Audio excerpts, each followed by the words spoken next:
क्या वास्तव में बाबा साहेब अंबेडकर और महात्मा गांधी एक दूसरे के विरोधी थे? आइए समझते हैं उनके आपसी रिश्तों को। महात्मा गांधी निसंदेह भारत के स्वाधीनता आंदोलन के सर्वोच्च नेता थे। उनका समाज के सभी तबकों पर गहरा प्रभाव था। उनका संघर्ष केवल अंग्रेजों को हटाने के लिए नहीं, बल्कि भारत को सभी प्रकार के शोषण से मुक्त करने का था। वे जातिगत भेदभाव और अस्पृश्यता को अन्यायपूर्ण मानते थे और इन्हें जड़ से मिटाना चाहते थे। इस लक्ष्य को हासिल करने का उनका रास्ता सामाजिक परिवर्तन का था। तो वही बाबा साहेब अंबेडकर शोषित समाज के लिए सीधे राजनीतिक सत्ता के लिए संघर्षरत थे। कथित अछूत समाज में जन्म लेने के कारण उन्होंने स्वयं इस तरह की अमानवीयता को झेला था। इन दोनों ही महापुरुषों का भविष्य के भारत के विषय में दृष्टिकोण एक समान एवं परस्पर सहमत पर आधारित था। दोनों की परिकल्पना का भारत धर्म, जाति, लिंग जैसे सभी प्रकार के भेदभावों से मुक्त था। यह भी सच है कि बाबा साहेब महात्मा गांधी और कांग्रेस के मुखर आलोचक भी थे, लेकिन महात्मा गांधी भी स्वयं उनके और कांग्रेस के प्रति बाबा साहेब के क्रोध को सहजता से स्वीकार करते थे।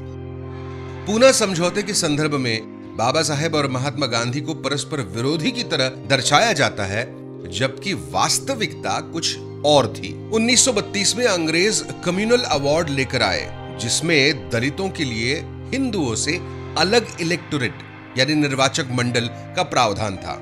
इसका मतलब होता कि एक ही समाज में रहने वाले अलग अलग समुदाय के लोग अलग अलग बैठकर अपना प्रतिनिधि चुनते। महात्मा गांधी ने यह पहचान लिया था कि हिंदू मुस्लिमों को धर्म के नाम पर बांटने के प्रयास के बाद अंग्रेज अब दलितों को अन्य हिंदू जातियों से दूर करने का प्रयास कर रहे थे। उनका मानना था कि दलित हिंदुओं के ही अविभाज्य अंग है और उनके साथ हो रहे अन्याय का निरसन सारे हिंदुओं को आपस में मिलजुल कर करना होगा। महात्मा गांधी ने अंग्रेजों की यह चाल पहचान ली थी। हिंदुओं को जाति के नाम पर और सभी भारतीयों को धर्म के नाम पर बांट दो और स्वतंत्रता आंदोलन को कमजोर कर दो। इसीलिए उन्होंने इसके विरोध में आमरण अनशन करने का निर्णय लिया। इसका सवर्णों पर गहरा प्रभाव पड़ा और वे बड़ी संख्या में अस्पृश्यता मिटाने के लिए आगे आए। हिंदुओं का विभाजन रोकने और दलितों के साथ न्याय सुनिश्चित करने के लिए बाबा साहेब और मालवीय जी ने पूना समझौते पर हस्ताक्षर किए।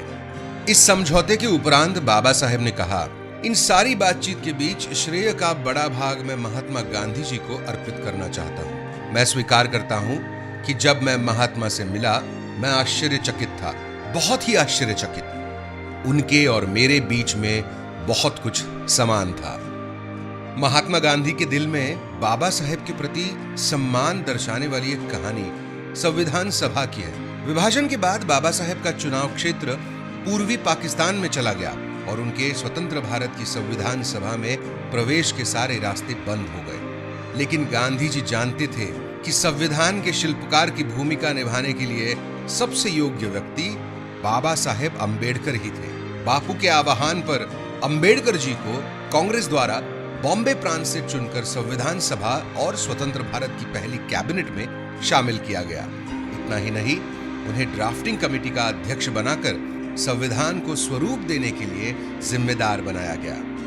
और वही बाबा साहेब का बापू के प्रति स्नेह बापू के देहांत के बाद के स्मरण से मालूम होता है। सविता कबीर जी को लिखे पत्र में बाबा साहेब ने खुद लिखा, मैं शनिवार की सुबह बिरला भवन गया और मुझे उनका मृत शरीर दिखाया गया। मैंने उनके घाव देखे, वे ठीक दिल के ऊपर थे।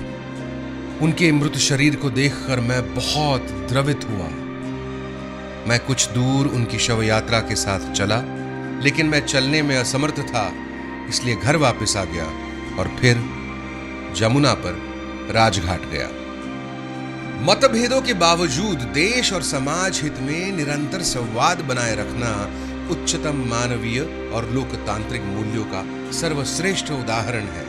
प्रसिद्ध कन्नड़ लेखक और दलित चिंतक देवानुरु महादेवा कहते हैं, गांधी जी अस्पृश्यता को पाप कहते थे और अंबेडकर इसे अपराध।